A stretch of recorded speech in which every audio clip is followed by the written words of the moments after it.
All right, all right, all right. Carnivore Soldier coming at you from Austin, Texas. Just a few seconds early tonight.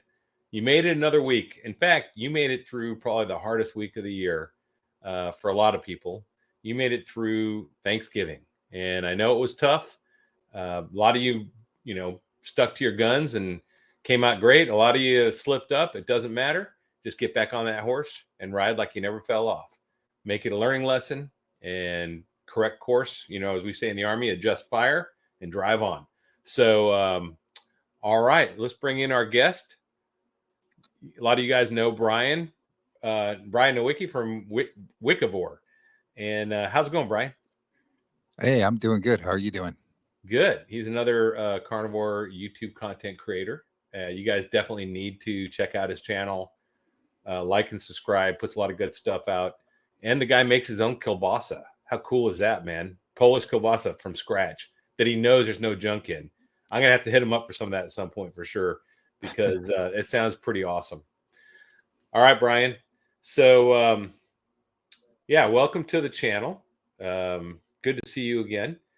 Why don't you tell us real quick about your Thanksgiving? I know we already talked about it, but let's share with the group what your Thanksgiving was like, and how many people in your family were carnivore? Because I know a lot of people will probably, a lot more people will probably, get understand your point of view more than mine. Because almost everyone at mine was carnivore. There's very few that weren't. But tell us about your experience. Yeah. So first of all, thanks for having me on again. Yeah. Always love coming on the Wednesday Hump Day meetup with you. So, all right. So Thanksgiving. First thing for me is that I am the only one that is carnivore or even low carb within my family, other than my dog. so, so when it comes to eating like Thanksgiving, I'm basically stuck with looking at all these side dishes, desserts, all this sugar and stuff like that, right? Breads and all that stuff. So here was my plan. I went into it and I said, well, first of all, we were going to be eating later in the day because my son and my one daughter were coming back later in the day. So early in the day, I had a nice size steak, like about a 22-ounce New York strip, somewhere in there. And my plan was that would be the big meal of the day. And then at Thanksgiving dinner, when everybody's sitting there with all the food, I would have some turkey and some deviled eggs, and that would be it. And my plan worked out pretty well. That's all I ended up eating. I stayed away from all the side dishes, the mashed potatoes, the yams, green bean casserole, all that kind of stuff. Stayed away from the desserts. They must have had like 5 or 6 different types of desserts there, I'm telling you. But I stayed away from all of them, and I did really well. So it worked out pretty well for me. The key, I think, was having that bigger meal earlier in the day so that I wasn't as tempted, wasn't really as hungry and stuff, and wasn't as tempted for the other food. Yeah, that's a huge deal. When I'm going to go out to a social event, if I eat burger patties in advance, that's awesome. It really makes a huge difference for me not to be tempted. For ours, you talk about the deviled eggs. I made some deviled eggs from a carnivore recipe, and it was great. They were, in fact, the kids started devouring them, and I had to stop them. I'm like, all right, guys, wait. Not everyone had gotten there yet. Right? We had 12 people there, including me and my son, and 10 others, including a buddy that's a veteran that didn't have anywhere to go, and my neighbor who's a veteran and his girlfriend and son. So we had a lot of people there, plus my brother, his family, my sister and her husband, and we had 3 dogs in the house. It was a lot. It was a lot going on. But once we got the deviled eggs, once everyone got at least one, I was like, all right, you kids, and they came and demolished them. I got 2. They were really good. That was a great recipe. And the thing I shared with you, the shortcut you can do instead of having to hard boil all your eggs, you can buy these eggs, organic eggs at Costco that are pre-shelled and pre-boiled, and then all you gotta do is cut them and scoop out the the yolk, and then make your mix. And the mix I used, it was carnivore. It just had a little bit of stevia in it. It had homemade bacon mayo that I make for my recipe. That was fantastic, and it had a little bit of mustard in it. and but it was great. And I just whipped that sucker up and put it in a Ziploc bag and cut the corner and then squeezed it, so it looked really nice too. Actually looked pretty cool. I forget what those things are called that they use for baking, but they have like a bag that you buy that does that thing. I'm not a I'm not a culinary artist, right?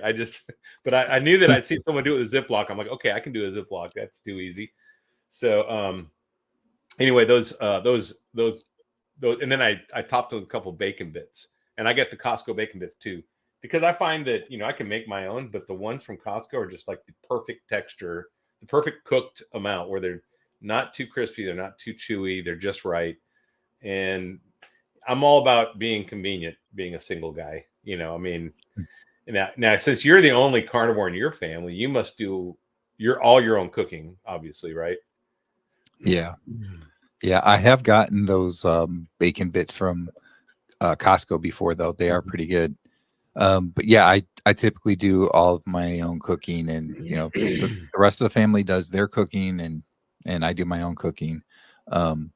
So I guess the good thing is that I know that I'm cooking exactly what I should, not using whatever vegetable oil or any of that kind of stuff. But yeah, my cooking tends to be pretty simple though. It's like today I had a pound of ground beef and 4 eggs earlier, and then I was hungry this evening, so before we jumped on, I made up a pound of bacon, and that was what I ate. So it's not like it takes that much to cook my food, but it's pretty simple stuff. It's basic. My wife's like, your food is so basic. I'm like, yeah, but I don't get tired of it. It's No, great. that's the thing. That's so weird because like today, here's what I had. I woke up and I had a carnivore bar, the pemmican. I had a bar. That's the first thing I ate. Put a little salt on it, ate that. And that's an acquired taste, but I've acquired the taste. I like it now. And then I had 2 burger patties with butter and salt. And I get the I know it's not the best beef, but these were the pre-cooked ones from frozen from Costco. They sell a sleeve for like $19. And sometimes I was really busy today. I didn't have time to cook. So I just threw them in the microwave, heat them up, flip them over, put some butter on it, heat them up, put some salt, and just eat them. And they're good. I mean, they work. And then for dinner, I had one more burger patty for dinner with butter and salt, and then I put a piece of cheese on it. So I had a little condiment cheese on there and some bacon on top of that, and it was delish. And that's all I had. I mean, that's not very much for and I worked out today, so I'm 6'3", 234. I'm actually 6'2.5" now because I'm shrinking a little bit, but 6'3" in my boots and my shoes, right?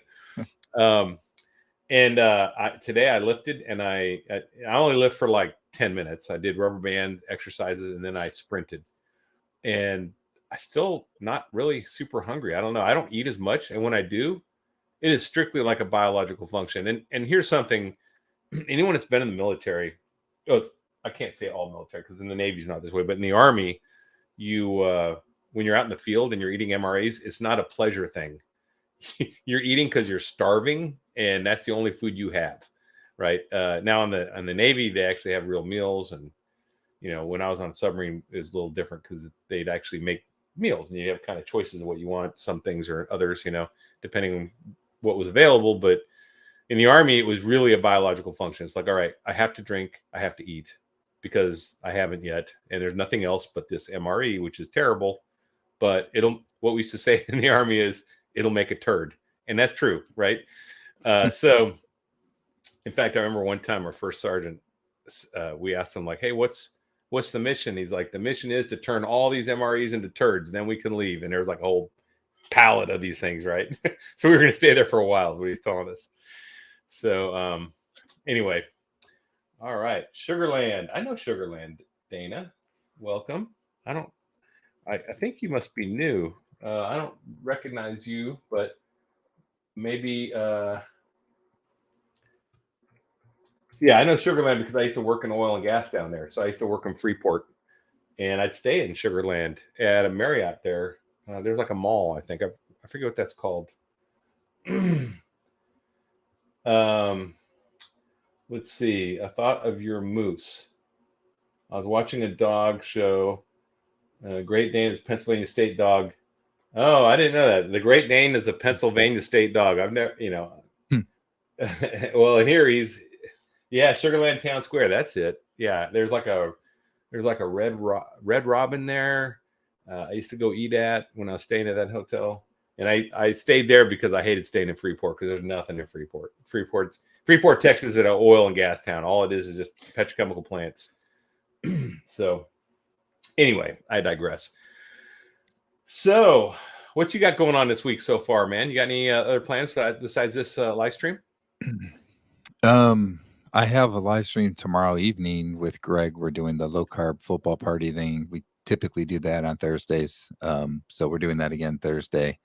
And this has been it. Like I had a video come out yesterday, I think. That was like the first video really since Thanksgiving. I kind of took a few days off to spend time with the family and that.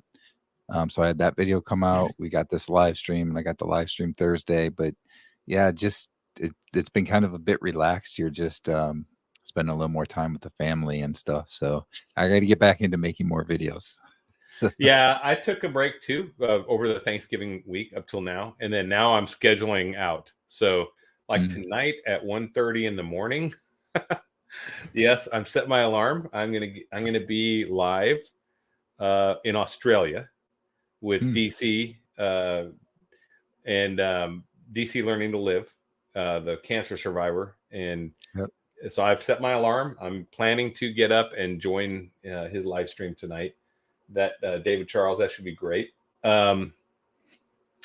So that's a live stream I'm going to do, and then I'm doing another Mission Carnivore interview with another veteran. This guy's another UK veteran, and he's an Army guy, and he's actually you know how I always show off another YouTuber's channel. It's his channel that I'm showing off. It's Carnivore Rob. And let me just do this real quick. Let's see. There we go. Or no, we'll do it this way. Yeah. So this is Carnivore Rob's page. You can see at the bottom. You can go check out his page, like and subscribe his stuff for sure. The guy's,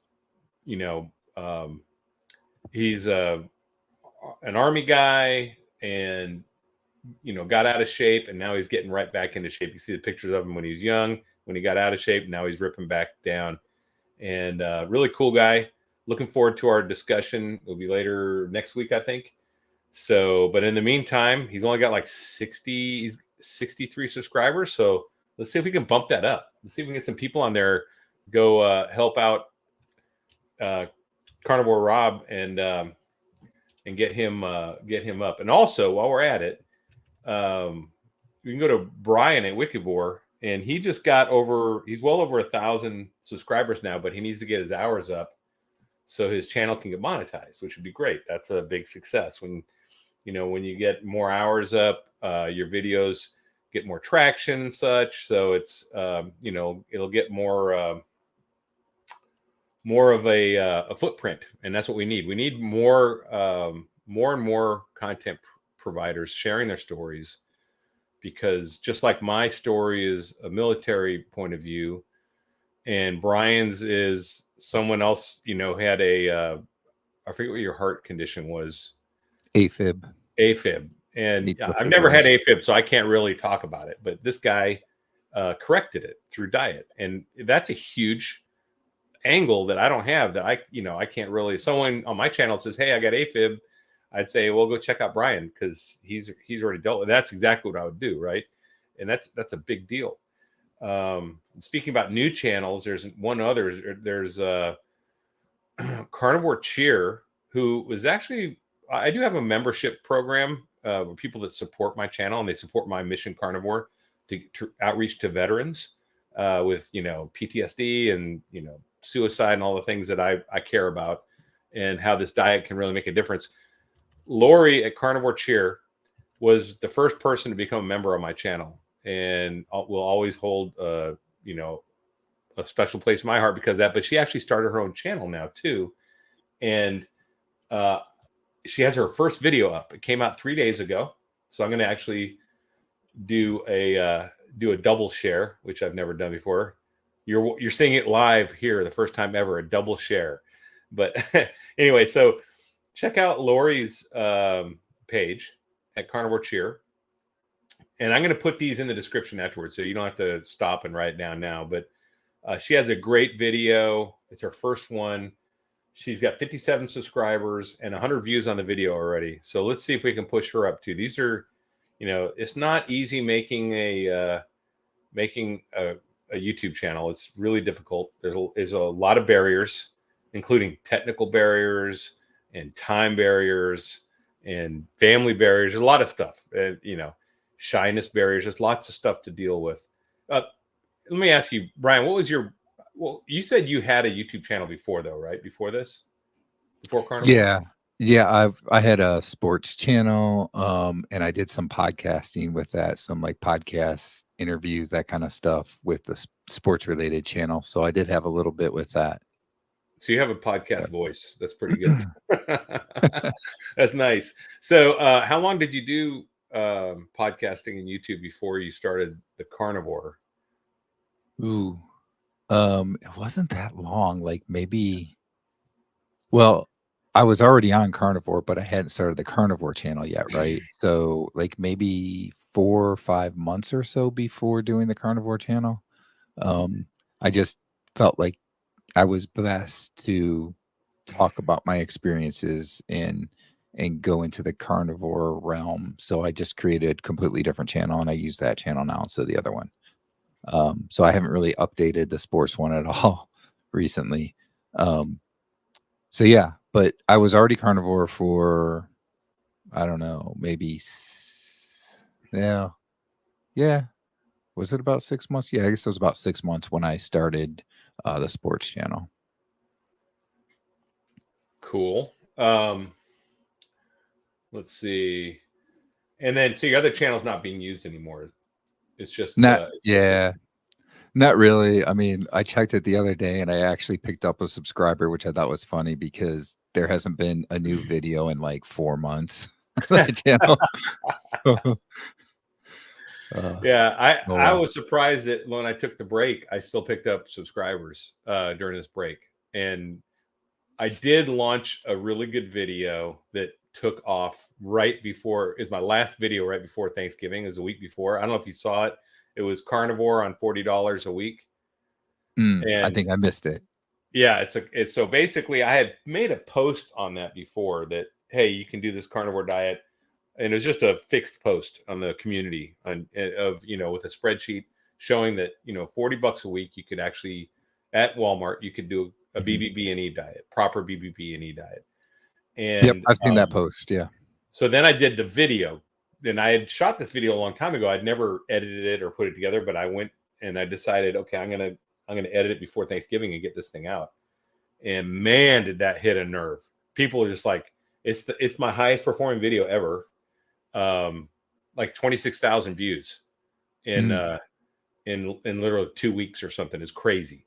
So and huge numbers of comments and people saying thank you, and some people, it's crazy. The comments go everywhere from this is what I'm doing. I'm spending $180 a month, and this is exactly what I'm eating, to there's no way a human can live off this. And I'm like, I assure you can, because I live off of about that. Although I'm not as frugal. I'm buying different meats, but I'm still living off about that amount of meat, which the meat I go with is like a pound of ground beef. I think it's 6 eggs and 2 strips of bacon and then butter. I mean, you could live off that. In fact, people have actually done the carnivore diet on just eggs and butter, and that's very cheap. And I know you can do that because I know people have done it. So anyway, so that was my big video, and that thing just took off during Thanksgiving, and I was like, wow, that's crazy. I didn't expect it. But it's so weird to see the different reactions people have. And then some people, like, you get the evil people too that jump in that feel like they need to be just evil, like so I always thank them for their comment though, and then just hide it. Like, oh, thank you for your comment. Hidden from channel, because they're just like not people you can talk to. I don't know. I'm sure you get some people like that too, don't you? Where people are making comments that are just inappropriate or attacks. Yeah. Yeah, I get a few of those. Yeah. Yeah, it's pretty crazy. I just don't understand someone's mindset to take time out of their day to watch a video they don't agree with and then comment on it like that. I mean, if it was like if it's like the people saying, well, you can't live off that, that's one thing. Like, okay, I see. So you're saying that you need more calories than that. That's fine, or whatever. That's cool. Or some people say you shouldn't use calories, right? Because they're all purists. And I'm like, well, like this, I listed calories because that's what new people coming in understand. And that's how they understand food, right? So I'm not saying I'm counting calories. I don't count any macros. I'm just saying that these are the calories that are in this food based on. So, I do try to, those people I can engage with, like that makes sense. Like if someone says, you shouldn't do calories. Okay, well, I get that. I understand where you're coming from, but this is why I did it. But when someone comes in and says like you're evil and you're a murderer and all this stuff, like whatever. I was like, if meat is murder, then I was like a serial killer during Thanksgiving because I ate a lot of meat. I mean, I ate all kinds of meat. So, I'm sorry, but that's just the way it is. You can't talk to people like that. Yeah. Mama Cracker in the house. What's like the most memorable comment you've gotten on any of your videos, whether good or bad? Just like what do you think? Do you have any that really just stood out? Yeah. Oh, I definitely have. Yeah. Well, I think in terms of bad, one of the most interesting ones was I did a video about my AFib and how it's pretty much, in remission, haven't had any episodes. And boy, now it's like, I don't know, 15, 16 months, somewhere in there. And I also got off of the medication more recently. The cardiologist took me off the medication. And I talked about that. And somebody commented, well, you only fixed AFib because you lost weight. It had nothing to do with your diet, and you're probably going to have a heart attack. And it's like, okay, like where do people come up with this stuff? Like literally in the video, I said that when I first got AFib, I probably weighed about the same as I do right now. Yeah. And that's when I actually got it. So if it has to do with losing weight, then shouldn't I still have it because I haven't lost enough weight yet? Or is it because I'm actually eating the right things now? Right. So I would say that was definitely one of the most interesting for me. There is a good one. Where did you go to med school would be a good question too, because I'm interested where they're teaching that. Exactly. Yeah. There's a really good one I've had on the reverse side of that. And I think it was actually the same video for AFib where somebody had reached out to me and they said, I've been having all kinds of problems with AFib and I'm so glad that I found this video. I'm going to try this. And I've actually, since then, I've talked to them in email a few times. And so far it's been working pretty well for them. So they've been like, I think they're like 2 months now without an episode, which is great because they were having an episode like every day. Someone said, good point, Brian. And you must have talked to my 90-year-old aunt. Oh, yeah. Yeah. So, I mean, I've made some great connections with veterans, and I know it emails, they reach out and I encourage them to. I'm like, hey, if you're a veteran and you're seeing this and, don't feel free to email me at carnivoresoldier@gmail.com. And they do, a lot of them. So I've had a lot of them email me and back channel stuff because they don't feel comfortable posting stuff out front, which I understand because a lot of it is hard. And just getting those connections, huge. And, so like I was saying, I have a membership and I have some people that have that support my membership. And I just want to highlight them now. First is Carnivore Cheer, which I did go over her channel a little bit. And she was my first one. She joined a month ago. And then Don Rodriguez also joined. So they are members and subscribers to the channel. So they get access to my weekly, personal videos that are not quite as I don't know. I don't stage or script stuff, but I mean they're not edited. They're just like me talking. They're off the cuff weekly videos, and then occasionally live streams. So I have two members right now that are following, which is great because they are actually helping support. And you don't make a lot of money. You don't really make money in YouTube. So what you do is you pay subscriptions, and then they get funded by either ads or members who watch stuff. So that's kind of the way it works. So anyway, yeah, I just want to bring those guys up. It's great. Let's see. Sounds like someone was upset the big pharma isn't getting all the money. Yeah, I got to go with that. It is so crazy how the pharmaceutical companies and the food companies operate, and how they've got everyone in this mass mind control thing where, the first thing anyone asked me, I don't know about you, Brian. First time anyone finds out I'm carnivore, they're like, well, what about your cholesterol? It's the first thing, right? It's total brainwashing. Yep. I saw someone's carnivore channel, and they end their videos on our cholesterol is fine. And I love that. I was like, have you seen that? Have you seen that couple? No. It's another new couple. I don't think they've been doing it long, but I just love it. They end their video with, and our cholesterol is fine. That's their last statement. I'm like, that is awesome. I also want to steal it, but I don't, because that's their thing. That'd be like someone stealing my all right thing, right? That's me.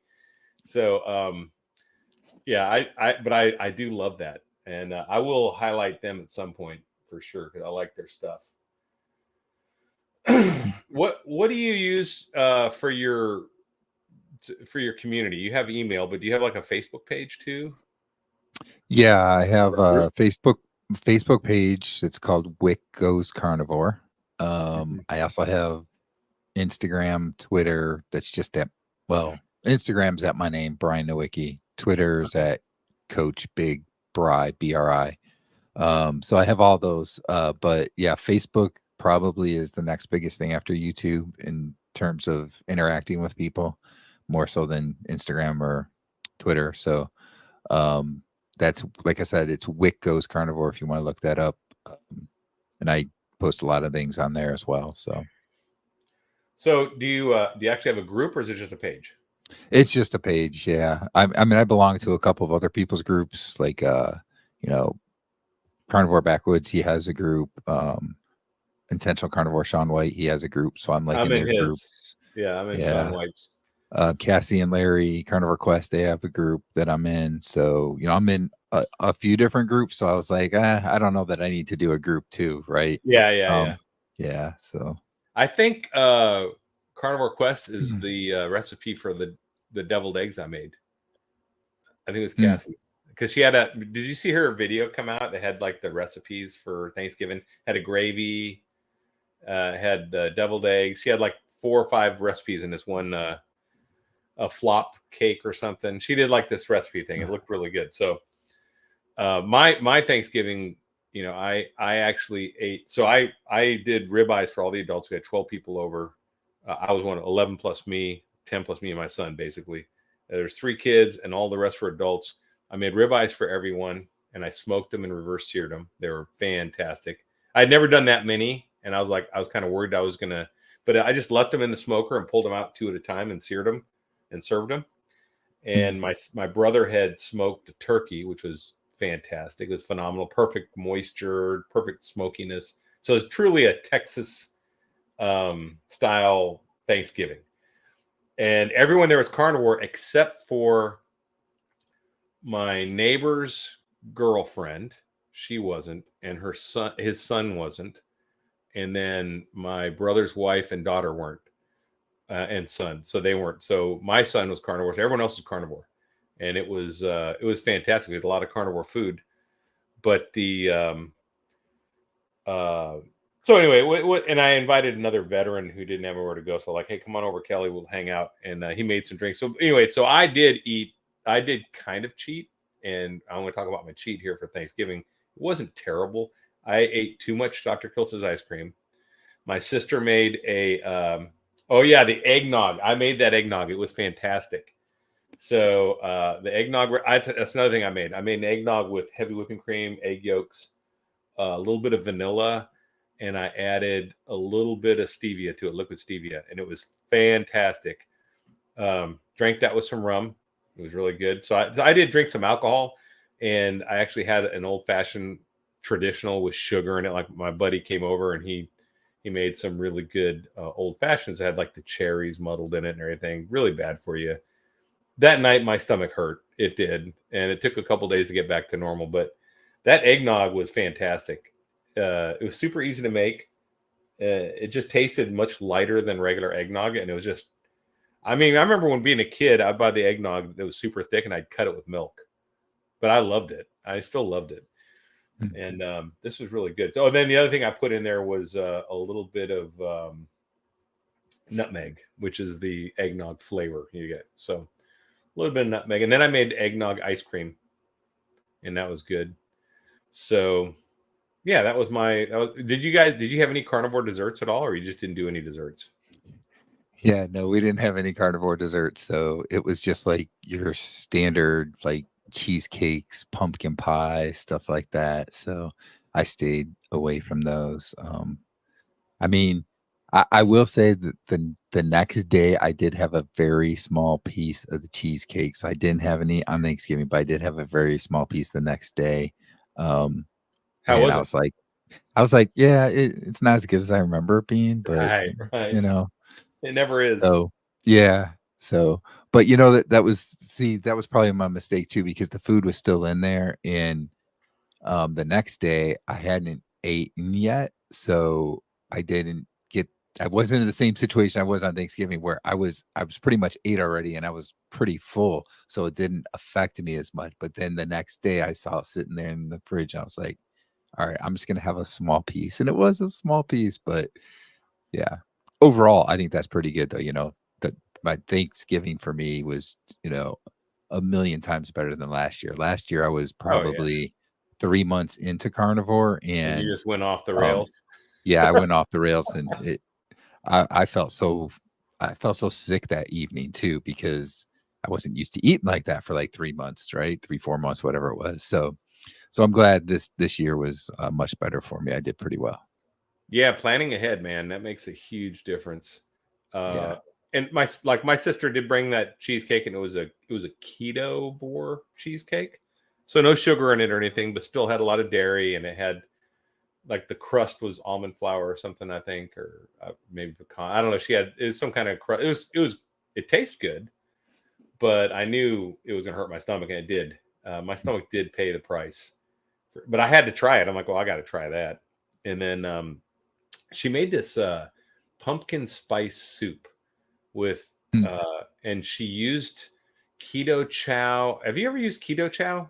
I've never used it. I bought some. I have not. No. So they have stuff that's keto, but it's like seasoning. So she did a keto chow pumpkin spice seasoning, and you put it in with some like poblano peppers or something, and some spicy breakfast pork sausage, and like a cream base, and it makes this like a pumpkin. It's a really good soup, man. My son ate the heck out of it. I ate a couple times, and it was fantastic. Oh, Simpson Johns. I had planned cheat of keto pumpkin pie, but it was nasty, so I stayed on track, but not by choice. If it was good, you would have ate that sucker, huh? I ate way too much ice cream. I mean, when I made that ice cream, it was good, and I ate that ice cream, man, and it hurt my stomach, because the thing was I had leftovers, so the next day I ate it again. So I had ice cream Mm. 2 nights in a row, and a lot of it, and I was like, yeah, it really hurt my stomach. I Yeah, did that once a few months back when I made Dr. Kilt's ice cream, yeah. and I didn't just have like a little bit, I had like a bunch of it, and my stomach was hurting after it. So I don't know if It it's just too hurts, much right? dairy or what. It's Yeah. the dairy. I mean, it does hurt. I mean, I know I didn't like gain weight and get inflamed or anything, but it didn't feel good. Hmm. Uh, so, but and the thing is, yeah, you're like me. I mean, I binge. When I was on the standard diet, I would binge, and I was like, this is binge worthy, so I binged. and it hurt my stomach. I'm like, okay, that's not going to happen again. That was not good. So I think next time I make it, I'll just make a much smaller batch. Do a pint, and that's more, it's, I can binge that and it won't hurt me, but doing a quart was too much. Or whatever, it was a lot. So yeah, cool. So not much going on tonight. No questions, huh? No one's got any questions? Tell us about your guys' Thanksgiving, guys. I did watch a video. Let's talk about exercise on Carnivore. Are you doing any exercise? Are you walking, or are you doing anything at all that you're implementing, or do you plan to? So I just started up doing a little bit of like just doing push-ups and stuff like that. Great. So it's funny. I know you're going to talk about the running, the sprinting, and I've talked about this a few times in the last few weeks. That's something I want to get into doing. Dr. Sean O'Mara is great for that. Like, he brings out a lot of good points. And I think that's something I'm probably going to get into in the spring because it's really cold here right now. It's definitely not Texas. It's Virginia. It's not as bad as if it was higher north, but 40s, early low 50s. That's pretty cold for me. So, yeah. So I'm basically looking at probably starting sprinting in the spring, but I am doing like some push-ups and stuff like that, maybe some arm curls, that kind of thing right now, just to kind of get a little bit going in. Do some planks. You know how to do a plank? Oh yeah. I haven't done those in a while. I haven't done those in a few years, but yeah. Body weight conditioning, perfect for this. I'm telling you, especially you're coming off being really heavy, right? So you're going into a normal body BMI now. So doing a body weight exercise is fantastic. Planks are really good. Yeah. I think the last time I did planks were like 2017. Yeah, there you go. I'll have to see how long I can do it. Might be able to hold it for about 3 or 4 seconds. So I saw that Sean O'Mara video today where he was interviewed on 5 Minute Body. The video is called "The #1 Best Way to Burn Belly Fat. It's Not Meat." And now eating meat does help that, obviously, but this is the best fat burning exercise is sprinting. And he's the guy that does the MRIs and cuts your body into slices and shows visceral fat before and after. And what he does is he runs his patients on sprints, and if they pick up sprinting, and the way he does it, he describes it in this video that they only sprint a couple times a week, and the sprints are short. We're talking, I think he said 1 to 10 sprints between 5 seconds and a minute long at the max, right? I don't know about a minute long sprint. Not really a sprint to me. So I picked up, and I found a couple of random number generators. I'm implementing it in my daily workout, which not daily, weekly. I'm doing it twice a week, which is what he recommended, something like 2 or 3 times a week. So I'm starting sprinting twice a week. I've been doing sprints in the past, but not on a regular basis. Hey, DC Learning Lives here. DC, I'm going to try to make it tonight. It'll be late night, but I'm going to try to jump on with you guys at 5:30 your time, which is 1:30 a.m. my time. So I got my alarm set. Be looking out for me, brother. So yeah, you can do them on a stationary bike, but he argues that that you can do that, but it's better if you have the ability to run. He said it's better for your body to run because that's what we were designed to do, obviously. And he likens it to whether you're sprinting in pursuit of dinner, right? If you're hunting, if you're a hunter, or you're sprinting away from a potential predator or another human trying to kill you. Humans normally sprinted if they could. So he says, you want to do a couple sprints. And so I have one random number generator, generates a number between 1 and 6. That's how many sprints I'm going to do. And then I have another one. It's pretty cool. It's a random timer. And you can set the max time and the minimum time. So I set it from 5 seconds to 30 seconds. And every time I hit the button, it starts a timer, and I just run as fast as I can until that timer stops. And then when it stops, it gives me an alert because I'm listening to music, and I think like a couple of mine were like 10 to 12 seconds, and a couple of them were 25 to 28 seconds. So I felt it after 4 sprints today. I did 4, and I'm just going to track that. And the other thing I'm doing is I'm doing the band exercises, which if being older, I used to lift weights a lot when I was in the military, and of course in college as an athlete. I was heavy into weightlifting, but now I've got so many injuries that aren't going to be healed from carnivore because it's like damaged tissue that's not coming back. Carnivore doesn't regrow tendons and ligaments, right? It doesn't do that. It'll heal stuff that's damaged, and I feel a lot better, but I'm still can't do the things I did, some things.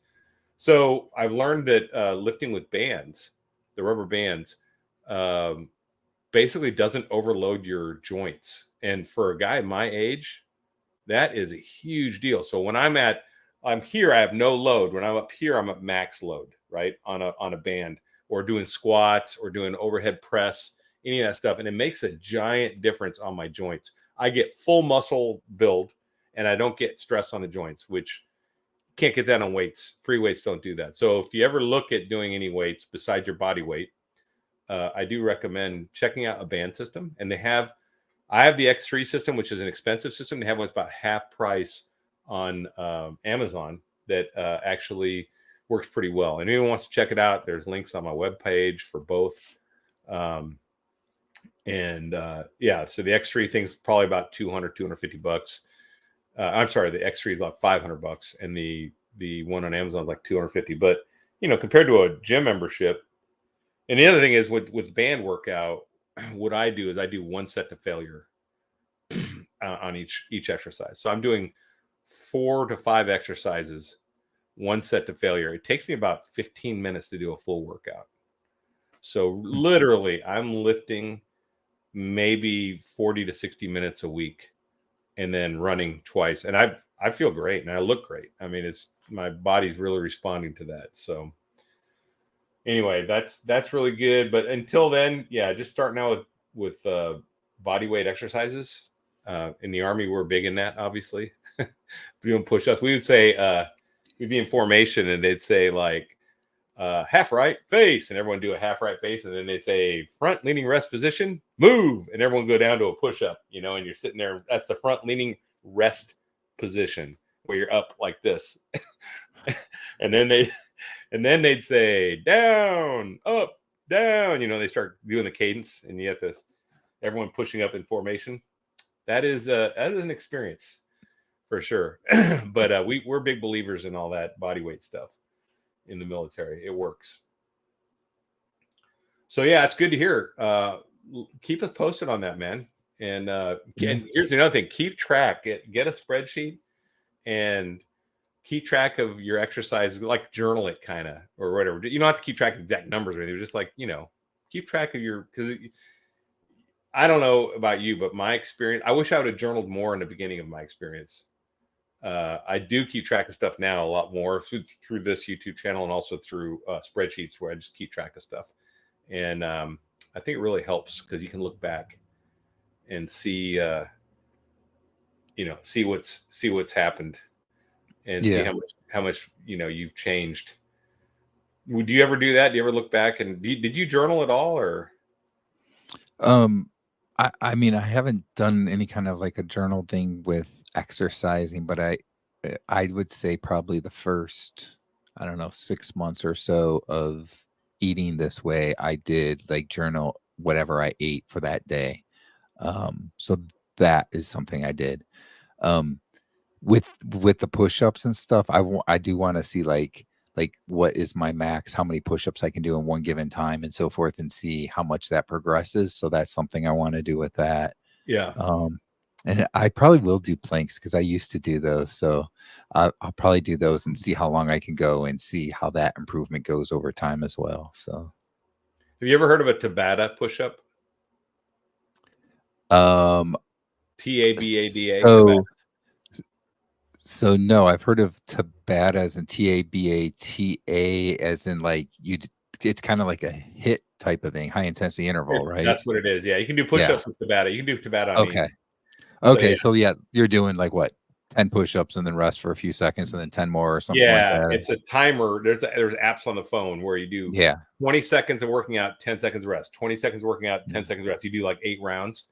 So you do as many push-ups as you can in the 20 seconds, and then you stop for 10 seconds, then you push, and the clock just keeps going. It's like a slave driver. I like those. I mean, that's kind of fun. Just to change things up. So if you get bored of just doing push-ups and you want to change it up, download a Tabata app. They're free on most phones. And you can just set up like a 20-second, 10-second, 8-round thing and see how many push-ups you can do like that. It's kind of fun. Yeah. I enjoy that. Let's see. Oh, Arlene. Hurt my knee, tweaked it getting into the shower twice this week. So drinking collagen, beef gelatin, and resting it. Did a few sets with hand weights, push-ups, and I'm 66. Nice. Way to go. I mean, that's what it's all about. I want to have an awesome quality of life as I get older. I'm 57, I'm not young anymore, but I guess according to Anthony Chafee, if you die before you're 120, something killed you because you're designed to live that long. So I'm almost midlife. A couple more years, I'll be midlife, right? At 60, which is great. And that's what I plan to live my life like. I want to be like, what's her name? Maggie up there, at 83, jumping the fence and wrangling cows, man. That's badass. She's like my hero. And that's kind of the way I want to be. So I got a report on my son. I'll brag on him a little bit again because he's a carnivore. And the soccer season had ended, and then he had a tournament to be in. And he went and played 3 games and didn't sub out once and didn't get tired. He came to me and goes, "Dad, I didn't get tired." He's like, and he played hard the whole time. And 2 of the games were defensive battles. He's defense, so he played a lot. And I was like, man, he didn't once sub out. And I'm like, holy cow, that's amazing. I mean, even for a kid, because 3 soccer games, that's a lot. That's intense. And I was like, dang, and he's like, yeah, this is great. So he's such a big believer in this way of eating. And I am even more so seeing that. I'm like, wow, I wonder. And so it's so much so that my brother's daughter, my son's cousin, Elizabeth, she's a competitive swimmer, and she wants to go carnivore because she saw Colton and how he's doing. And then the other thing is she's seen professional swimmers apparently are now going carnivore because they don't ever run out of carbs if they're burning fat, so they can swim like forever and not get tired. So it's pretty amazing that it's starting to get into the athletic level and more elite levels, I think, of athletes. So yeah, and it should. I mean, yeah, because it does help with the endurance, and that's great with your son. Like, that's amazing. 3 games. I mean, soccer, you're constantly running around, so that's crazy. I think the interesting thing is that you're going to see it with some younger people that they're seeing their parents eat that way and they're going to do it. And then you're going to have your individual athletes do it more than you're going to see teams, right? Like some of the bigger professional teams, they're going to be afraid to go that way just because of what the standard is and so forth. And I think you're going to have to see the push from the individual athletes and see their performance changes before you're going to see some of these professional teams actually start thinking about changing things over. Yeah, for sure. And so now your kids aren't carnivore, and they're older, right? Yeah, they're in college. So. But so the good news is, though, they've seen the change in you, and just like my son saw the change in me, at some point they may run into a roadblock and say, "Man, this is not working. Whatever the standard American diet, whatever X in my life isn't working out the way it's supposed to, right?" And at least they've got a roadmap now and someone they can come talk to, which is great. I think just setting the example, and not being an evangelist all the time. It's hard not to do sometimes, but with your family, I think you just got to kind of set the example, right? And hope people come along. I mean, my brother's wife started asking a lot of questions during Thanksgiving, probably because her daughter wants to do it now too. So again, we didn't, I didn't say, well, only carnivores can come to Thanksgiving because you guys are gonna have to eat this. I didn't do that. I'm like, hey, bring your sides, That's cool. You guys can do what you want. I'm not a carnivore Nazi. I don't do that. Hopefully you guys will eat good but the thing is, by not doing that, I think the conversation's open on the table and people feel comfortable talking about it because they know I'm not going to judge them and be looking down, give them the stink eye because they're eating stuffing or whatever. So I think it's a big thing. It's hard not to do because I guarantee you, I mean, even like going out on dates and stuff, like seeing someone eat some stuff, it's like, oh my gosh, that's so terrible.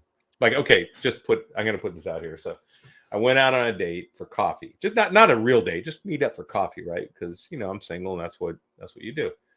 So I'm out at coffee, and she ordered coffee with oat milk, and I had seen that there's the Evil Food Supply has a channel. If you guys have not seen it, I'll put a link in this description too. It's an amazing channel. All documentaries. They have a documentary on oat milk. Oat milk is quite possibly the worst, most evil stuff you can put in your body because it's almost pure seed oil. It's not, I mean, that's how they get it to froth because oat milk is really just oat and water, and you can't froth water in coffee. It will not froth.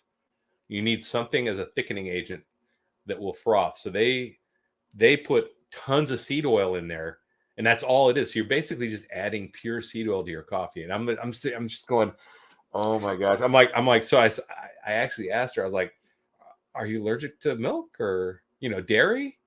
And it turned out she is. I'm like, oh, okay. All right.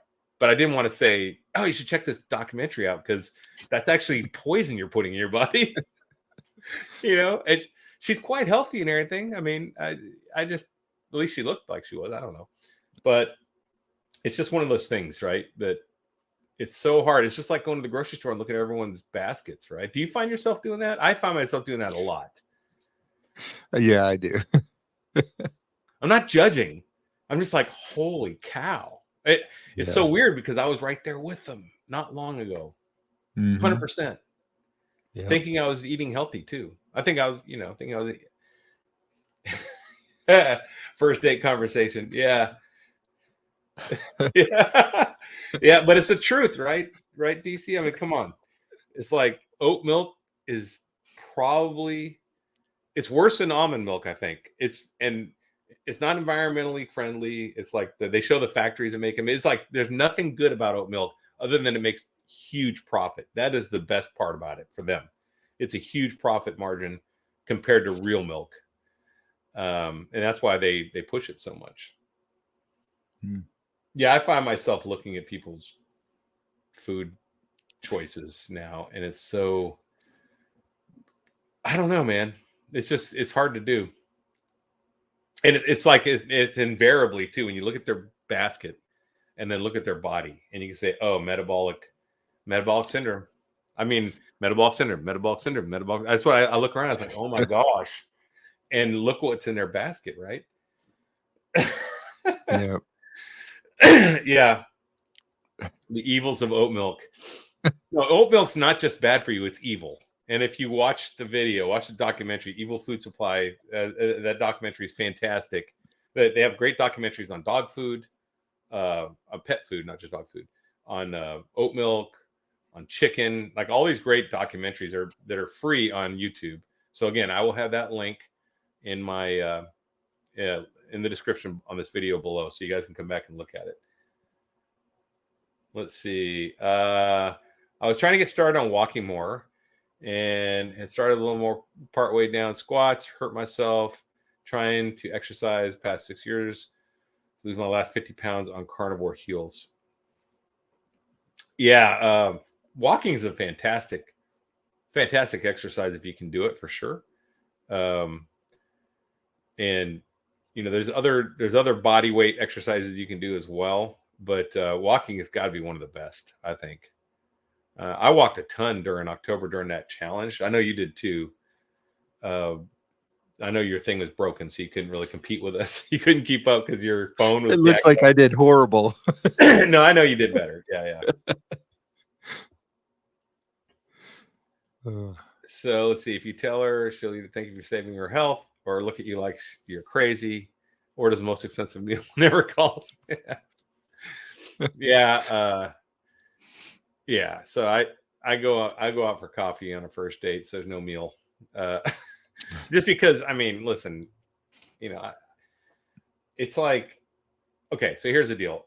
Dating at my age, internet dating is completely weird, but I realize that, you know, I can't really gauge someone on an internet page and figure out what they're like or if there's real attraction. You just don't know. I mean, you have no clue. And there's something, you know, real desire can't be negotiated. So it's either there or it's not. That's what people call it chemistry, whatever you want to call it. So until you meet, you know, you can be perfect on paper and everything be great, and even talking on the phone, but when you meet, it may not be there, right? So that I'm like, hey, let's just go get some coffee and meet up and see if there's any connection here. And it's hard though, being an older guy, being on the internet. I miss the days when we used to go like out Thursday night after work to the local bar and hang out with friends and have a couple drinks, and then you'd look over across and see someone you were already attracted to. Go, oh, that's someone. She's got a nice smile, and she'd smile back, and then you'd, you know, grow some balls and go over and say hi, introduce yourself, right, and then see if you, and then get to know them before. I mean, get to know them before you know anything about them. So like now it's like this whole profile. It's like all this stuff, all this data. It's like a resume. It's like job interviews. It's like this is not what dating's supposed to be like. Dating's supposed to be like more organic. Like you meet someone, you're interested. And now that's not saying I haven't had some really good dates. I've had some great experiences, but overall, it's pretty terrible. I don't recommend it unless you're stuck. This was not the plan. How about that? This is not my plan. But being a military guy, you know, divorce is kind of part of the thing sometimes, I guess. So so count your blessings there, Brian, that you're married, and you know. DC, you're not dating though. Come on.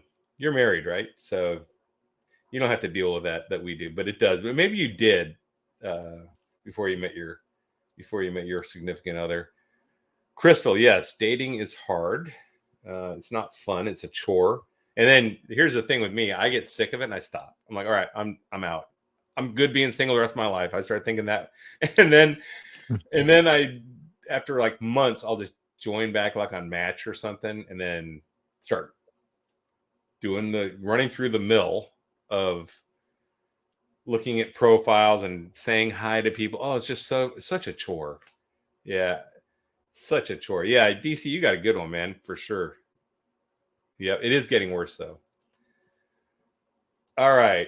Arlene was 287 6 years ago, did Weight Watchers. In 2 years, added vegan, burning feed diabetes, went low carb, lost 80 pounds.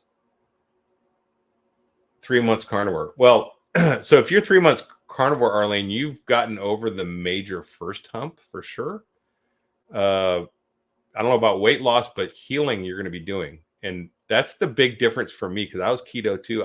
Brian, were you keto before you went carnivore? I think you were, right? Yeah, for a couple months. I'd done keto several times, one for like 8 months. I did, and I lost a lot of weight, but I never lost the inflammation and the pain that went away with carnivore. Never. When I went carnivore, it was completely different. So I would say, Arlene, you know, you're on the road to wellness for sure, and this is the right path, I believe. I'm 100% convinced. I wouldn't be doing this channel if I wasn't, because I've never had the desire to be a YouTuber in my whole life. And this changed everything. It's like, all right, I'm just going to get out there. I remember making my first videos, like feeling like this is so weird talking to a camera that no one's going to see this video. Because I remember I looked at videos on how to start a YouTube channel. Of course, looked at YouTube, and they're like, no one's going to watch your first 100 videos or whatever, your first 10 videos. Don't even count on it. And I thought, this is so weird just talking to someone that's not there. But it worked out. So, oh, first time here. So glad to find another channel of meat eaters. Yes. Crystal. I guess it's Crystal or Crystal. Firestone. Nice. Are you related to the Firestone family? Just curious, because they're really big up Michigan. So I guess they're actually Indiana or something, right? Anyway, well, welcome, Crystal. We do have Facebook pages you can check out too. I actually have a Facebook group. Let me show that real quick. Yeah, I've got a Facebook group called the Carnivore Diet Exchange. You're welcome to join that. A lot of people there. It's a good community of people from this channel and others. Let's see what else we got in here. I'm trying to figure out why I didn't know about that group. No, I don't know. Could you join? I didn't know you had a Facebook group. Yeah, I don't want to force you to join in. I mean, I have the Carnivore Diet Exchange. It's got like 450 people now. It's growing fast. It's a nice group. I mean, I don't let it's private. It's a private group. So there's a difference between private and public groups, right? So if you do a public group and someone posts something, then all their friends can see it. And some people don't want to post stuff about their diet in front of all their friends and family, right? So on this group, it's a private group. You join, you answer the questions, and then you post your stuff, and only people in the group see it, which is nice. And no one can share it outside the group either. So if you post something in there, it's more private, right? So, all right, happy alone.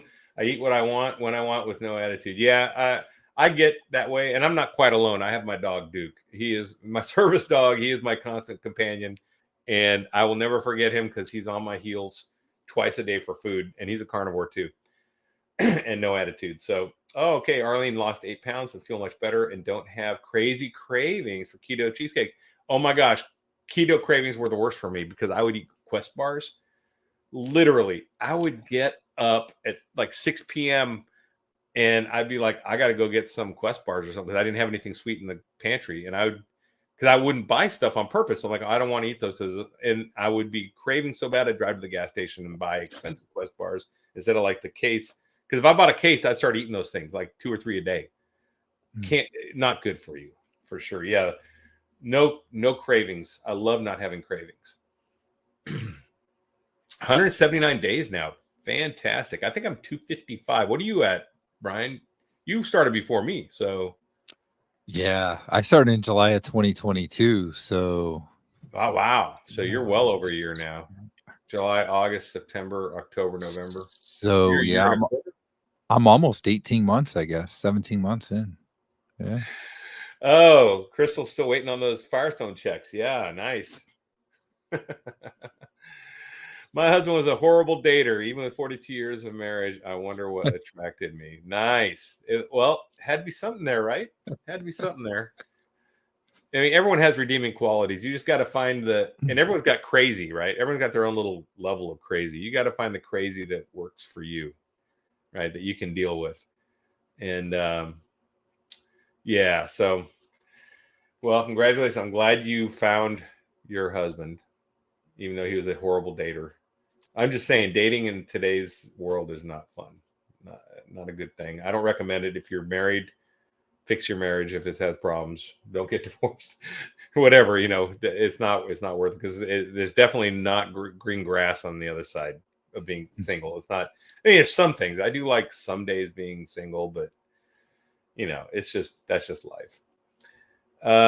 2 months in carnivore, a lot of pain, muscle aches, hip pain. Doesn't help when you're in your 70s. Yeah, I don't think there's a guarantee that all pain will go away, but my pain, I have damage from military service, service-related injuries, put it that way, from the Army, and without going into detail, but tissue damage, stuff that's not going to be healed, but the inflammation's gone down, and you're only 2 months in. Give it 100 days for sure.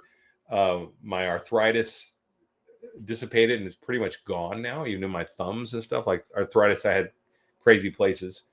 Trust the process. And also this, people talk about, I've been carnivore. Well, what is carnivore to you? Because some people, when they do carnivore, they're doing a lot of dairy. Dairy can lead to a lot of inflammation. For me, it does. When I did the ice cream and such, my stomach hurt, but also I noticed a flare up in my inflammation, my aching. So if you cut dairy out and do like DBBE or do lion diet, a lot of times that can get rid of the extra pain. So you may want to just tweak that. You can check out Jordan Peterson and Michaela Peterson because they are textbook people that switched and had to give up everything except for just beef and water and salt. but because that they fully healed. So what about you, Brian? What's your carnivore like? I know you said bacon, so you're still eating bacon. I eat some. Yeah. Yep. I eat mostly beef, but I do eat bacon. I will eat chicken. Occasionally I'll have like a bubbly or something like that to drink, but it's almost all water. You really Yeah. have to watch out if you're taking any of the other stuff. A lot of stuff says it's no sugar, but it's got some sort of artificial sweetener or something in it, and that's going to cause you problems, especially if you're somebody that had like arthritis or something like that. So I try and stay away from that as much as possible. So it's almost always water, and yeah, mostly beef, really. Yeah, and one of the guys in my Facebook group who's new, he'd done carnivore once for 30 days and once for 45 days, and he's like, I got bored, and I'm like, well, you didn't do it long enough. You have to do like 100 days before your taste buds actually change, and then all you care about is beef. It's so weird, but it's true, and it's not. If it was just me, I would say n equals 1, so that's weird. But like, I know you and other people, carnivore backwoods. I know people personally who all have experienced the exact same thing.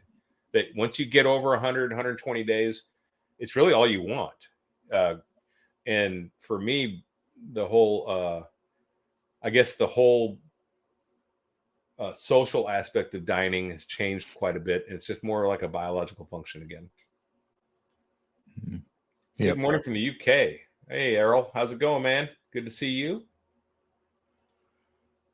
Oh, let's see. Was it the car? Hey, I got a nice car. All right. Thank you for your service also. Oh, yeah. Well, I'm retired now. I got my retired hat on. See. So, yeah, my service was good. I really enjoyed the service, but it was at a different time because I joined in 1984 when we were going against the Soviet Union. They were the obvious evil empire.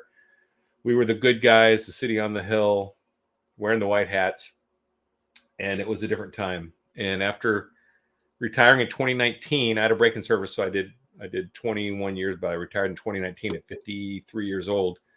And I got kind of disillusioned over these last few years, seeing what the military had become, and actually seeing the effects of the military-industrial complex, which we can see now in the food chain. It's so identical to seeing in the pharmaceutical and food chain. It's identical.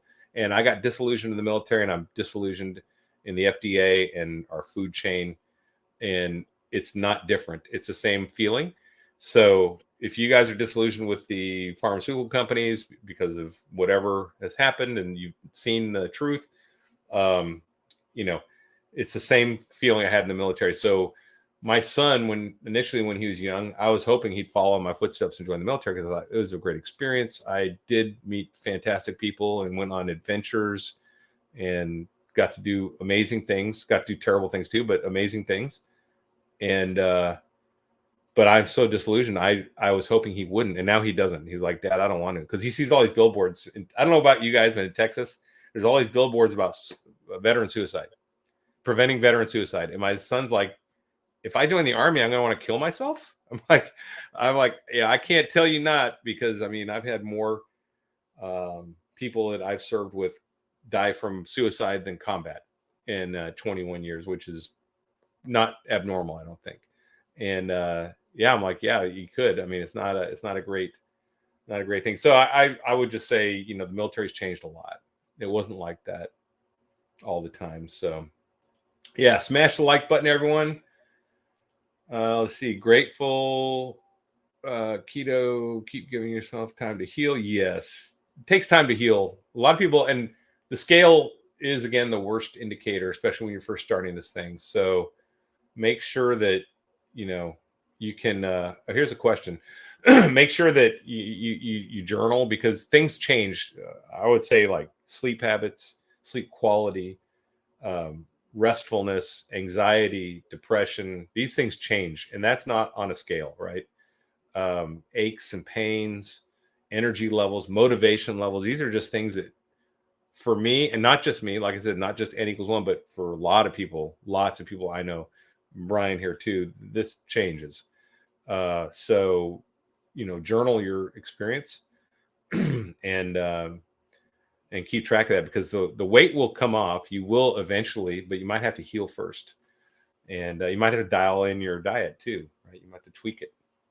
So who fasts for any time? Do you fast, Brian? Not like regular long fasting. I think in general, carnivore kind of makes you an intermittent faster. And that's what I am. Like there's a time period that I was kind of more OMAD. And so I would fast for like 24 days because I'd only eat one, or 24 hours, not 24 days, 24 hours, because I would only eat like once a day. Right now I'm eating twice a day, and still there's like probably about an 18-hour fast in there, but that's just intermittent fasting. It's not like, you see people do 48, 36, 72-hour, whatever fast. I've never been into doing those types of fasts. I've been more just about listening to my body and my hunger and eating when I need to eat. So I haven't done those types I think of that's fasts. the natural state. And so for me, fasting isn't that used to be fasting, because I would be like starving. Oh, I'm not going to eat breakfast. I'm going to wait till 1 o'clock. And then the clock says I can eat now. That's intermittent fasting, when you're really hungry and you don't eat. So I just listen to my body signals now, because I trust them, because they've been healed. When I'm hungry, I'm actually hungry now. And before, I'd have all kinds of emotional triggers and physical cravings and stuff that was from the broken hunger signals I had. I think Dr. Anthony Chafee puts it great. He says that this diet is a fasting mimicking diet. So if you just eat fatty beef until you're satiated, you are actually fasting. You're running on ketones, so you are in a fasted state. You're just eating, and that he argues is the natural state, which I believe it is. I agree with him, because it just feels right. So now when you just skip breakfast, it's just that your hunger signal didn't trigger. It's not that you're fasting. Now you're like setting a clock, say I'm not going to eat till 1. I don't agree with fasting on this diet. I don't think you need to help the diet. I think what you need to do is, especially when we first start, just eat whenever you're hungry, eat till satiated, and relearn your hunger signals, because they're going to change. And then trust your body to just eat at the proper time. You won't eat too much.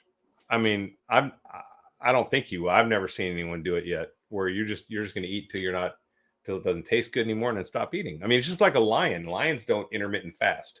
I mean, they do between meals when they don't have food. They haven't made a kill, but they eat, and they eat till they're full, and then they stop, right? So I mean, we're a lot like that. So I think you just need to now fasting for a period of days. Now that could, I would say, fasting for religious purposes, totally different thing. I get that. Fasting, you can do a couple days, and I've seen people do this too for to address issues, maybe like loose skin. I know people have done that. They do dry fasts and stuff. So you could plan something like that, but that would actually be a true fast, because that's when you're ignoring your hunger signals. And that's what I think real fasting is. I don't think what you and I do, Brian, because I don't either. I just eat when I'm hungry. I think skipping breakfast, or even skipping breakfast and lunch, isn't really fasting, because I'm not hungry. And then as soon as I am, I go eat, right? So I think that's not really fasting. I think fasting is like what she's talking about. I have done it. I've fasted for 4 days before. I'm sure it's not bad for you. I just wouldn't, especially if you're first starting out, I wouldn't lean into that. I would wait till you get your body healed and you're really comfortable doing carnivore. That's kind of like carnivore 200, 300 series classes. The 100 classes have to be mastered first. All right. Well, we're getting a little over an hour here, but let's see. 62 keto, getting better on carnivore. Great. Arthritis went 85% better. Nice. Not quitting, that's for sure. Yeah, that's for sure. Don't just keep driving. Drive on. It gets easier. It gets better. It does. Some more date information. David, on our first date, had a horrible cold and tried to kiss. Yeah, it's probably not a good idea. I probably wouldn't go out on a date if I had a horrible cold, but Dairy caused me a lot of pain. I'm 64. Yeah, when you cut out completely, pain stop. There you go. See, that's something. Now, dairy doesn't necessarily mean butter. Okay, so when I'm talking about cutting out dairy, I'm talking about everything but butter, probably, or ghee. Some people can't do butter either; they'll just do ghee, and some people can't do ghee, in which case they would do lard and tallow, right? But I forget what the protein is. It casein protein in milk and dairy that causes people problems. I think it is. Yeah, I think it is. No fasting in the future. I would like to try priming soon. I haven't done any priming, I don't think. Let's see. Check out priming on the carnivore diet. Yeah, there's a web page. I know there's a carnivore diet web page that talks about priming. I just haven't done it.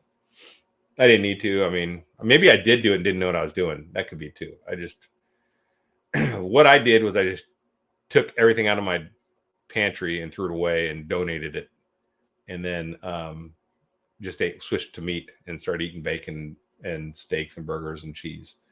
And I did that. That's what I did. So, how did you start, Brian? I think we talked about this before, right? You ketoed in and yeah. You did a gradual change. Yeah, I did gradually. So I slowly went into keto, and then after a couple of months, I went into carnivore. So it was pretty gradual for me. Yeah, not me. I was like, I'm going. I just knew if I did keto, I'd have been doing like craving. I would have been doing keto stuff, like Quest bars and stuff. I can't do that. So I was like, I got to go. Let's see. Lion diet just to eliminate stuff. Yeah, lion diet is really, and what's great about lion diet is you can do it for a week or two. You can just say, you know what, I'm going to do 2 weeks. And who can't do this? If you're already on carnivore this long, doing 2 weeks of just eating beef with salt and water, that's super easy. It's just day to day. And you'll probably notice a difference in the first week. Be honest, I did. I mean, I went lion for a month and I lost 14 more pounds immediately. And all of a sudden, my ankle healed quite a bit. It's not fully, but I mean, I can run again. I haven't run since 2017. I've been running sprints. So, I mean, obviously it's healed. Let's see, my husband passed in 2017. So glad that I didn't formally go out in the dating scene. Oh my gosh, you are. Trust me. And it's not better since 2017. I can tell you that. A friend that lived up the road and I got to know each other. Okay, partner. That's great. See, that's organic and I like that. That's what I would prefer. I wish I could, but I don't even know where to go to meet someone now because I work from home, which is terrible. I mean, it's pretty crazy, right? So I'm retired from the Army. I work from home. It's just, so the internet's kind of like the only thing I got going, but whatever. Let's see. I did fast before I came carnivore. It helped a lot. Yeah, fasting before I was carnivore, I did it, and it did help. But I think because carnivore is a fasting mimicking diet, you don't necessarily need it because you are kind of fasting while you're eating this way. And check that out. Check out carnivore. You can Google carnivore fasting mimicking diet, or you can look it up. There's a video where Dr. Chafee explains it. And basically, to your body, it thinks it's fasting all the time if you're eating this way and you're eating properly. So. Okay, I heard a video that said from children cells turnover 15 days, 84 days for cell turnover. Yeah, so maybe, yeah, so going 90 days or more, 100 days for sure for healing, that can happen. My husband passed in 2016. I didn't date for a long time after that. Then the pandemic hit. Oh, yeah, that's terrible. Sorry to hear that, Dana. Yep. I got divorced in 2018. She left in 2017. So, yeah, pandemic wasn't great for dating either. We got a lot of stuff going on. Let's see. 16-8, 18-6, and 24 eating window on a lot of our days. Yeah, I do that, but it's really just because that's when I'm hungry. Again, like I said, I'm not setting a construct of when to eat. You got to learn to trust your hunger signals, I think. All right. I was looking through these. There's a lot here. Dairy can be problematic. Okay, carnivore hope. Let's see. A young woman just posted she has a big brain tumor. I immediately recommended the carnivore diet. Try her help with remission. Posted success stories and give her options. Yeah, I know Dr. Chafee has someone he's interviewed that had, is it myoglycoma or whatever it's that very aggressive brain cancer, and the person like totally put in remission going carnivore, and has lived like, and normally people live like 18 months max and 3 months minimum, like if they don't treat it.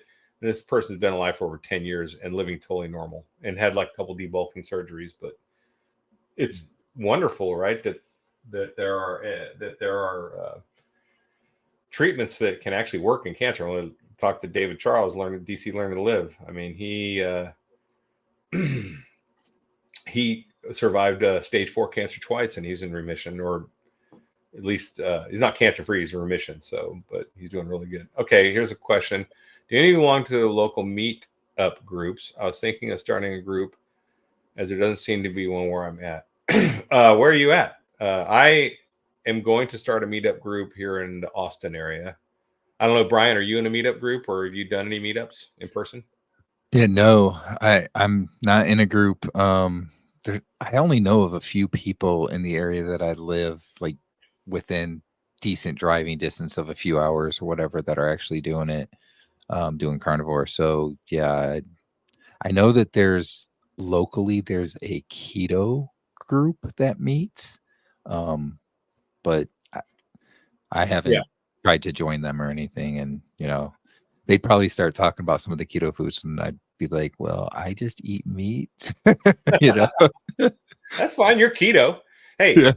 Carnivore is a keto It's diet. just a stricter keto. Yeah, you're 100%.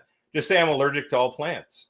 And it's true. You have an allergic reaction whenever you eat them. I guarantee it. And that's all you got to say. Hey, I'm allergic to plants and seed oil. Sorry, I'm a keto guy. So, oh, cool. Your son's a vet in Pflugerville. Pflugerville's not far from me. Pflugerville is probably 20 minutes away. So that's great. Yeah. Tell them to join my Facebook group too, the Carnivore Diet Exchange. And because I am going to be planning some local meetups. And then also we have the Hack Your Health thing coming up in May, which used to be KetoCon. Last year was KetoCon, where all the big doctors are going to come in to speak. And we're definitely doing meetups around that, because I already have some of my guys coming in from other states that I've met on YouTube that we're going to meet up and go. And it's 3 days. My son's going to be there. I'm going to be there. It's going to be a lot of fun to catch some FaceTime with some of these doctors and see them speak, in person. Right now, tickets I believe, are $200. And there's a $50 discount code that I will put in the description of this video. I don't have it handy right now, but there is a $50 discount code you can get. So you can get a 3-day ticket for $150, which is great. And it's in downtown Austin. So, well, let's see. I think we should probably wrap this thing up. We have a lot of. I haven't get through all these yet. Sorry, guys. You guys are all talking, and I'm talking too. So. Anyway, so Brian, I just want to thank you for being here. It was fun hanging out with you, man. Anything you want to add at the end here? Well, thanks for having me on again. It's always fun doing this, so I'm always, welcome to come on. And I don't really have anything to add, I guess. But you're going to be on tomorrow night, right? On football channel. What channel is that on? So that'll be on my channel and on Greg's My Weight Loss Life on his channel. That's at 8 p.m. Eastern, 7 p.m. Central. So that'll be the low carb football party. Who's playing? The only other thing I was going to say, gosh, I don't know. I don't know. I don't know. What were you going to say? We pay a little bit of attention to the football. We talk a little bit at the beginning about the game, and then we'll give score updates, but it's mostly talking about low carb and carnivore, keto, whatever, right? So we're going to talk about health and wellness is going to be our main topic tomorrow night. So that's what it's going to be about. The other thing I was going to say was just that, hey, everybody, we made it through Thanksgiving, right? So, we're getting there. We got Christmas and New Year's, and then we kind of hit the time period where everybody else is saying it's time to start diet, and we're already going to be doing our thing, right? So we don't have to do That's that. right. Oh, New Year's resolution is that I got to go on a diet, because we're already doing it, because that's our lifestyle. Or the exercise, right? Because we're already doing that too, you and me anyway. So Yeah. I started my exercise regimen now. I'm like, all right, this is it. I'm hitting it. I'm doing my sprints. I'm doing my exercises. I had a good day today. Did my sprints and my lifting. So for sure, yeah. Someone told Errol that his diet was not sustainable and he'd be back to eating the way before. Little do they know I'm on day 109. Exactly. Exactly, Errol. That's great, man. I'm almost a year and a half, and I've been told that too, that it's not sustainable, but I'm a year and a half. So I mean, just tell Maggie she's been doing it for 60 years now. yeah, So yeah, exactly. when is it not sustainable, right? One of these days she's going to die. That's a fact. It's not going to be from a unsustainable diet, though. I'll tell you that. All right, Brian, I'm going to drop you out and I'm going to say goodbye. Thanks, man. Thanks. All right, guys, great video. Thanks for all your interaction. It was fun. I love hanging out with you guys. My Wednesdays are kind of a highlight of the week for me. Definitely check out the Facebook page, join it and join the community. And if you're looking for a local meetup, for sure, post it in there, because people are from all over the country in that place too, and all the world too. So again, I'll be on live tonight at 1:30 in the morning Central Time in Australia with DC Learning to Live. So check that video out. Or you can, if you're not going to get up in the middle of the night, you can go ahead and just watch it later. That's cool too. Just like and subscribe. All right, guys. Thanks a lot. Stay strong and overcome. Carnivore Soldier out.